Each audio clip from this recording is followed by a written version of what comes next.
نیک بادشاہ اور ایک ملکہ کا واقعہ۔ کسی ملک میں نیک سیرت بادشاہ کی حکومت تھی۔ وہ شاہی خزانے سے ایک پیسہ بھی اپنی ضروریات کے لیے نہیں لیتا تھا۔ وہ کہا کرتا تھا کہ شاہی خزانہ عوام کا ہے اور عوام پر ہی خرچ کیا جانا چاہیے۔ بادشاہ خود کتابت کیا کرتا اور اس کی آمدنی سے اپنا گزارا کرتا۔ اس کی ملکہ بھی نیک تھی۔ وہ گھر کا سارا کام خود کرتی تھی، صفائی کرتی، کھانا پکاتی، کپڑے سیتی، غرض گھر کے سارے کام کاج اپنے ہاتھوں سے کیا کرتی۔ ایک روز ہوا کچھ یوں کہ ملکہ کا ہاتھ روٹی پکاتے ہوئے جل گیا۔ جب بادشاہ گھر آیا تو ملکہ نے کہا، مجھے ایک خادمہ رکھنے کی اجازت دے تاکہ وہ گھر کے کام کاج میں میری مدد کرے۔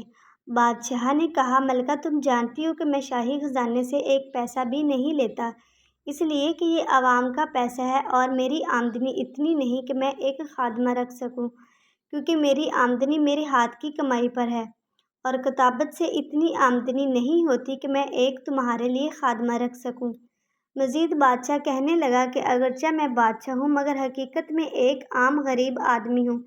شاہی خزانے پر صرف عوام کا حق ہے، جو صرف عوام کی فلاح کے لیے ہی خرچ ہونا چاہیے۔ اگر آج میں نے اس خزانے سے کچھ لے لیا تو کل خدا تعالیٰ کو کیا جواب دوں گا؟